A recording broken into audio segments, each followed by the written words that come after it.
ಚುನಾವಣೆಯನ್ನ ಕಾಗಿನೆಲೆಗೆ ಕೊಟ್ಟಂತ ಮುಖ್ಯಮಂತ್ರಿ ಸಿದ್ದರಾಮಯ್ಯನವರು. ಅದನ್ನ ನೀವೆಲ್ಲ ನಾಯಕರುಗಳಿದ್ದೀರಿ, ನಾನು ಇನ್ನೂ ಚಿಕ್ಕವನಿದ್ದೀನಿ, ನನಗಿಂತ ಚೆನ್ನಾಗಿ ನಿಮಗೆ ಈ ವಿಚಾರವಾಗಿ ಗೊತ್ತಿದೆ.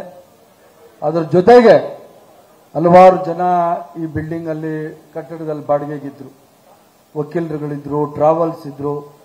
ಅವರೆಲ್ಲರೂ ಇವತ್ತು ಸಹಕಾರ ಮಾಡಿ ಈ ಕಟ್ಟಡವನ್ನು ಸುಮಾರು 6 ತಿಂಗಳ ಒಳಗೆ ನಮಗೆ ತೆರವುಗೊಳಿಸಿ ಕಟ್ಟಡ ಕಟ್ಟಲಿಕ್ಕೆ ಅನುವು ಮಾಡಿಕೊಟ್ಟಿದ್ದಕ್ಕಾಗಿ ಈ ಮುಂಚೆ ಬಾಡಿಗೆಗಿದ್ದ ಎಲ್ಲ ಬಾಡಿಗೆದಾರರಿಗೂ ಸಹ ನಾನು ನನ್ನ ನಮಸ್ಕಾರಗಳನ್ನ ತಿಳಿಸ್ತಾ ಇದ್ದೀನಿ. 18 ತಿಂಗಳ ಒಳಗಡೆ ನಮ್ಮ ಯಾರು ಪ್ರಕಾಶ್ ಹೇಳ್ತಾ ಇದ್ರು, 18 ತಿಂಗಳ ಒಳಗಡೆನೆ ಈ ಕಟ್ಟಡ ಕಟ್ತೀವಿ ಪ್ರಕಾಶ್ ಸಾಹೇಬ್ರೆ, ಇದರಲ್ಲಿ ಯಾವುದು ಅನುಮಾನ ಇಟ್ಕೋಬೇಡಿ. ಸಿದ್ದರಾಮಯ್ಯ ಸಾಹೇಬರು ಮುಖ್ಯಮಂತ್ರಿ ಆಗಿರ್ತಾರೆ, ಅದರಲ್ಲೂ ಏನು ಅನುಮಾನ ಇಲ್ಲ, ಅದಕ್ಕೂ ಅನುಮಾನ ಪಡುವಂಥದ್ದು ಏನಿಲ್ಲ. ಬಹಳಷ್ಟು ಸಂದರ್ಭಗಳು ಹೇಳಿದ್ದೀನಿ. ನಮಗೆ ಹೈಕಮಾಂಡ್ ಇರುವಂಥ ಪಕ್ಷ, ಕಾಂಗ್ರೆಸ್ ಪಕ್ಷದ ದ್ವಿತೀಯ ನಾಯಕರಾಗಿ ಖರ್ಗೆ ಸಾಹೇಬರು ಒಳಗೊಂಡಂತೆ ರಾಹುಲ್ ಗಾಂಧಿ ಅವರು ಇದ್ದಾರೆ, ಮತ್ತೆ ಸಿದ್ದರಾಮಯ್ಯ ಸಾಹೇಬರು ಮತ್ತೆ DK ಶಿವಕುಮಾರ್ ಸಾಹೇಬರು ಅವರಿಬ್ರು ಅಣ್ತಮ್ಮಂದ್ರ ತರ ಇದ್ದಾರೆ. ಅದ್ರ ಬಗ್ಗೆ ಯಾರು ಅನುಮಾನ ಪಟ್ಕೋಬೇಡಿ ದಯವಿಟ್ಟು. ಅವರಿಬ್ರು ಜೊತೆಲೇ ಇರೋದು, ಅವ್ರ ತೀರ್ಮಾನ ತಕ್ಕತ್ತಾರೆ, ಹೈಕಮಾಂಡ್ ತೀರ್ಮಾನ ತಕ್ಕತ್ತದೆ ಏನ್ ಮಾಡಬೇಕು ಅಂತ ಹೇಳಿ. ಸಿದ್ದರಾಮಯ್ಯ ಸಾಹೇಬರ ಸಾಮರ್ಥ್ಯ ಏನು ಅಂತ ಎಲ್ರಿಗೂ ಈ ರಾಜ್ಯಾದ್ಯಂತ ಈ ದೇಶಾದ್ಯಂತ ಎಲ್ರಿಗೂ ಗೊತ್ತಿದೆ. ಅವ್ರ ತೀರ್ಮಾನ ತಕ್ಕತ್ತಾರೆ. ಸಿದ್ದರಾಮಯ್ಯ ಸಾಹೇಬರು ಮುಖ್ಯಮಂತ್ರಿ ಆಗಿರಬೇಕಾದ್ರೇನೆ ಈ ಕಟ್ಟಡವನ್ನು ಅವ್ರ ಕಡೆನೆ ಉದ್ಘಾಟನೆ ಮಾಡ್ತೀವಿ, ಅದರಲ್ಲೂ ಅನುಮಾನ.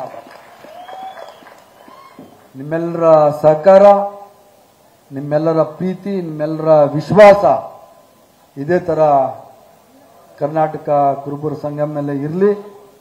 ಸಿದ್ದರಾಮಯ್ಯ ಸಾಹೇಬರ ಮೇಲೆ ನೀವು ಇಟ್ಟಂತ ವಿಶ್ವಾಸ ಇಡೀ ಸಮಾಜದ ಮೇಲೆ ಇರಲಿ. 50 ಲಕ್ಷ ಜನಸಂಖ್ಯೆ ನಾವು ಇವತ್ತು ಈ ರಾಜ್ಯದಲ್ಲಿ ಇದ್ದೀವಿ. 18 ತಿಂಗಳುಗಳಲ್ಲಿ ಈ ಕಟ್ಟಡವನ್ನು ಕಟ್ತೀವಿ. ಪ್ರಕಾಶ್ ಅವರು ಮತ್ತೊಂದು ಪ್ರಶ್ನೆಯನ್ನ ಹೇಳಿದ್ರು, ಅದಕ್ಕೆ ಉತ್ತರ ನಾನು ಇಲ್ಲೇ ಹೇಳ್ಬಿಡ್ತೀನಿ. ಇದರಲ್ಲಿ ಈ ಕಟ್ಟಡದಲ್ಲಿ ಸುಮಾರು 50 ಲಕ್ಷ ಬಾಡಿಗೆ ಬರ್ತೈತೆ, ಕಮ್ಮಿ ಅಂದ್ರೆ. ಮತ್ತೆ ಬಹಳಷ್ಟು ಕಟ್ಟಡಗಳು ಬೆಂಗಳೂರಲ್ಲಿ ನಮ್ಮ ಜನಾಂಗದಲ್ಲಿ ಇದಾವೆ. ಆ ಕಟ್ಟಡಗಳಲ್ಲಿ ಹಾಸ್ಟೆಲ್ಗಳು ಮಾಡ್ತೀವಿ. ಇಲ್ಲಿ 300 ಜನಕ್ಕೆ 2 ಫ್ಲೋರ್ ಅಲ್ಲಿ ಹಾಸ್ಟೆಲ್ ಕಟ್ಟಕ್ಕೆ ಜಾಗ ಕೊಡ್ತೀವಿ. 50 ಲಕ್ಷ ಬಾಡಿಗೆ ಬಂದ್ರೆ ಕಮ್ಮಿ ಅಂದ್ರೆ 25 ಹಾಸ್ಟೆಲ್ ಕಟ್ಬೋದು. ಒಂದು 3000 ಜನಕ್ಕೆ ತಿಂಗಳ ಊಟ ವಸತಿ ಎಲ್ಲ ಕೊಡ್ಬೋದು. ಆದ್ರಿಂದ ಪ್ರಕಾಶ್ ಅವರು ಅಪಾರ್ಥ ಮಾಡ್ಕೋಬಾರ್ದು. 3 ಅಂತಸ್ತುಗಳನ್ನ ಬಾಡಿಗೆ ಕೊಟ್ರೆ 50 ಲಕ್ಷಕ್ಕೆ ಎಷ್ಟು ಬರ್ತದೆ? ರಾಮಕೃಷ್ಣ, ರಾಮಚಂದ್ರಪ್ಪ, ಎಲ್ಲಿ ರಾಮಚಂದ್ರಣ್ಣ, ಎಷ್ಟು ಬರ್ತದೆ ಬಾಡಿಗೆ? ಕಮ್ಮಿ ಅಂದ್ರೆ 50 ಲಕ್ಷಕ್ಕೂ ಹೆಚ್ಚಿನದಾಗಿ ಬಾಡಿಗೆ ಬರ್ತದೆ. ಮತ್ತೆ ನಮ್ಮ ಇದರಲ್ಲಿ ಇನ್ನೊಂದು ಶ್ರೀನಿವಾಸ ನಗರದಲ್ಲಿ, ಅದರಲ್ಲೂ 25 ಲಕ್ಷ ಬಾಡಿಗೆ ಬರ್ತದೆ. ಇನ್ನೂ ಒಂದು 2-3 ಕಟ್ಟಡಗಳು ಇದಾವೆ ಸುಮಾರು. ಎಲ್ಲಣ್ಣ ಅದು? ಬೆನ್ಸನ್ ಟೌನ್, ಅದು ಕೇಸ್ ಇದೆ. ಮತ್ತು ಇನ್ನೊಂದು ಸಾಹೇಬ್ರ ಆಶೀರ್ವಾದ ಇದ್ರೆ ಪೊಲೀಸ್ ಕಮಿಷನರ್ ಆಫೀಸ್ ಎದುರುಗಡೆ ಕಂಬಳಿ ಭವನ ಇದೆ, ಅದನ್ನು ಸಹ ಬಾಡಿಗೆ ಕೊಟ್ಟರೆ ಸುಮಾರು 1 ಕೋಟಿ ರೂಪಾಯಿ ಮೇಲೆ ಬಾಡಿಗೆಗೆ ಬರ್ತದೆ. ಇದು ಇಡೀ ರಾಜ್ಯಾದ್ಯಂತ ಇರುವಂತ ಕುಡುಬ ನಮ್ಮ ಜನಾಂಗದ ಬಡವರು ಇರ್ತಾರಲ್ಲ, ಮಕ್ಕಳಿಗೆ, ಆ ಮಕ್ಕಳಿಗೆ ಅನುಕೂಲ ಆಗಲಿ ಅನ್ನೋದಷ್ಟೇ ಉದ್ದೇಶ. ಮುಂಚಿನ ದಿವಸಗಳಲ್ಲಿ ಬಡತು ಪ್ರಕಾಶ್ ಅವರು ಯಾರೋ ದುಡ್ಡು ತಿನ್ನೋರು ಇದ್ರು, ಇದು ನನಗೆ ಗೊತ್ತಿಲ್ಲ, ಇದ್ರೋ ಏನೋ ಗೊತ್ತಿಲ್ಲ. ಆದ್ರೆ ಈಗಿಲ್ಲ. ಈಗ ನಮ್ಮ ಸಂಘದಲ್ಲಿ ಅಧ್ಯಕ್ಷರಾಗ್ಲಿ ಪದಾಧಿಕಾರಿಗಳಾಗ್ಲಿ ಯಾರು 1 ರೂಪಾಯಿ ದುಡ್ಡು ತಿನ್ನೋರಿಲ್ಲ.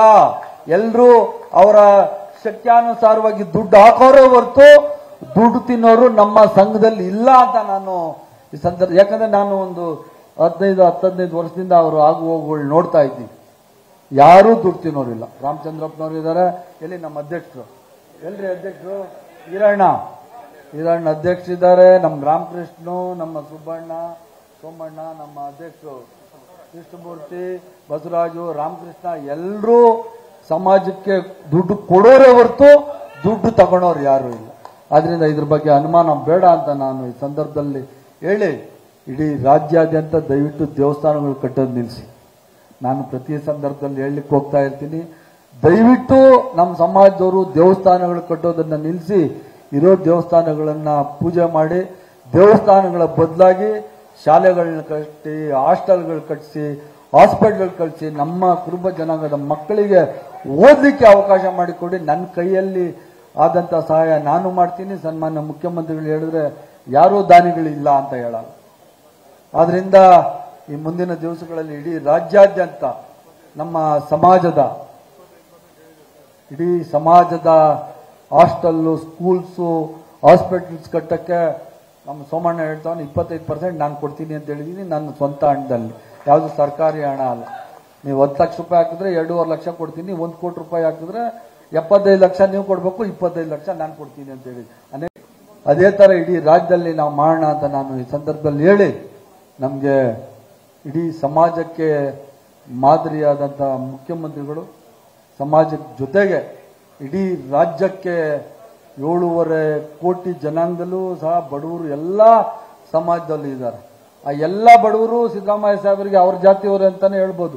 ನಾವು ಕುರುಬರು ಯಾವ ತರ ಸಿದ್ದರಾಮಯ್ಯ ಸಾಹೇಬರು ನಮ್ಮ ಜಾತಿ ಅಂತ ಹೇಳ್ತೀರಿ, ಅದೇ ತರ ಈ ರಾಜ್ಯದಲ್ಲಿ ಯಾರು ತುಳಿತಕ್ಕೆ ಒಳಪಟ್ಟಂತ ಸಮಾಜಗಳಿದ್ದಾವೆ ಆ ಎಲ್ಲ ಜಾತಿಯವರು ಸಿದ್ದರಾಮಯ್ಯ ಸಾಹೇಬರು ನಮ್ಮ ಜಾತಿಯವರು ಅಂತಾರೇನೆ ಹೇಳೋದು. ಅವ್ರು ಕುರುಬರು ಅಂತ ಹೇಳಲ್ಲ, ಸಿದ್ದರಾಮಯ್ಯ ಸಾಹೇಬರು ನಮ್ಮ ಜಾತಿ ಅಂತಾರೆ. ಎಸ್.ಟಿಗಳು, ಗೊಲ್ರು, ತಿಗಳರು ಯಾರ್ಯಾರು ಇದ್ದಾರೆ ಅವರೆಲ್ಲರೂ ಮುಸಲ್ಮಾನರಾದಿಯಾಗಿ ಸಿದ್ದರಾಮಯ್ಯ ಸಾಹೇಬರಿಗೆ ನಮ್ಮವರು ಅಂತ ಹೇಳೋದಂತ ಒಂದು ಕೀರ್ತಿಯನ್ನ, ಒಂದು ಹೆಸರನ್ನ ತಗೊಂಡಂತಹ ಮುಖ್ಯಮಂತ್ರಿಗಳ ಆಶೀರ್ವಾದದಿಂದ ಇವತ್ತು ನಾವು ಈ ಕಟ್ಟಡ ನಿರ್ಮಾಣಕ್ಕೆ ಗುದ್ಲಿ ಪೂಜೆಯನ್ನು ನಾವು ಮಾಡಿದ್ದೀವಿ. ನಾಗಾರ್ಜುನ ಕಂಪನಿಯವರು ಒಂದು ಅಂತಾರಾಷ್ಟ್ರೀಯ ಖ್ಯಾತಿ ಇರುವಂತಹ ಒಂದು ಕಟ್ಟಡ ನಿರ್ಮಾಣ ಸಂಸ್ಥೆ. ಆ ನಿರ್ಮಾಣ ಸಂಸ್ಥೆಗೆ ಈ ಕೆಲಸವನ್ನು ಕೊಟ್ಟಿದ್ದೀವಿ. ಅದರಿಂದ ನಾನು ಇಡೀ ಸಮಾಜದ ಬಂಧುಗಳಲ್ಲಿ ನಾನು ವಿನಂತಿ ಮಾಡ್ತೇನೆ, ತಾವು ಯಾವಾಗೂ ದುಡ್ಡು ಕೊಟ್ಟಿಲ್ಲ ಅಂದ್ರೂ ಪರವಾಗಿಲ್ಲ, ತಾವು ಯಾವಾಗ ಅದು ಎಲ್ಲ ನಾಯಕರುಗಳೇ ಇದ್ದೀರಿ, ತಮ್ಮ ಸಲಹೆ ಸೂಚನೆಗಳು ಏನಾದರೂ ಇದ್ರೆ ಕಟ್ಟಡದ ಪರವಾಗಿ ಬಂದು ಸಲಹೆ ಸೂಚನೆಗಳನ್ನು ಕೊಟ್ಟು ತಾವು ಯಾವಾಗೂ ವಿಸಿಟ್ ಕೊಡಬೇಕು ಅಂತ ನಾನು ಈ ಸಂದರ್ಭದಲ್ಲಿ ಹೇಳಿ ಕೊಟ್ಟು, ಇದೇ ತರ ಕಟ್ಟಡಗಳು ಇಡೀ ರಾಜ್ಯಾದ್ಯಂತ ನಿರ್ಮಾಣ ಮಾಡಲಿಕ್ಕೆ ತಮ್ಮೆಲ್ಲರ ಸಹಕಾರ ಇರಲಿ ಅಂತ ಹೇಳಿ ಈ ಒಂದು ಅವಕಾಶ ಮಾಡಿಕೊಟ್ಟಿದ್ದಕ್ಕಾಗಿ ಕರ್ನಾಟಕ ಕುರುಬ ಸಂಘದ ಎಲ್ಲ ಪದಾಧಿಕಾರಿಗಳಿಗೆ ನನ್ನ ನಮಸ್ಕಾರಗಳು ತಿಳಿಸ್ತಾ ಇದ್ದೀನಿ. ಆದರೆ ಒಂದು ಸಣ್ಣ ಬೇಡಿಕೆ ಇದೆ. ಕರ್ನಾಟಕ ರಾಜ್ಯ ಕುರುಬ ಸಂಘ ಅಂತ ಜೊತೆಯಲ್ಲಿ ದಯವಿಟ್ಟು ವಿದ್ಯಾರ್ಥಿ ನಿಲಯಕ್ಕೆ ಸಿದ್ದರಾಮಯ್ಯ ವಿದ್ಯಾರ್ಥಿ ನಿಲಯ ಅಂತ ಹೆಸರಿಡಬೇಕು ಅಂತ ನಾನು ಸಾಹೇಬರು ಬೇಡ ಅಂತಾರೆ. ಆದರೆ ನಮ್ಮೆಲ್ಲರ ಬೇಡಿಕೆ ಇದೆ, ದಯವಿಟ್ಟು ಕರ್ನಾಟಕ ರಾಜ್ಯ ಕುರುಬರ ಸಂಘ ಹಾಗೂ ಕರ್ನಾಟಕ ರಾಜ್ಯ ಕುರುಬರ ಸಿದ್ದರಾಮಯ್ಯ ವಿದ್ಯಾರ್ಥಿ ನಿಲಯ ಅಂತಾನೆ ಇದಕ್ಕೆ ಹೆಸರಿಡಬೇಕು ಅಂತ ನಾನು ಈ ಸಂದರ್ಭದಲ್ಲಿ ಸಂಘದವರ ಹತ್ರ ಕೇಳ್ಕೊಂಡು ಈ ಒಂದು ಸೌಲಭ್ಯವನ್ನ, ಈ ಒಂದು ಸಂದರ್ಭವನ್ನ ಕಲ್ಪಿಸಿಕೊಟ್ಟ ಎಲ್ಲ ಸಂಘದ ಪದಾಧಿಕಾರಿಗಳಿಗೆ ನನ್ನ ನಮಸ್ಕಾರಗಳನ್ನ ತಿಳಿಸಿ ನನ್ನ ಮಾತು ಮುಗಿಸ್ತೀನಿ. ಜೈ ಹಿಂದ್, ಜೈ ಕರ್ನಾಟಕ.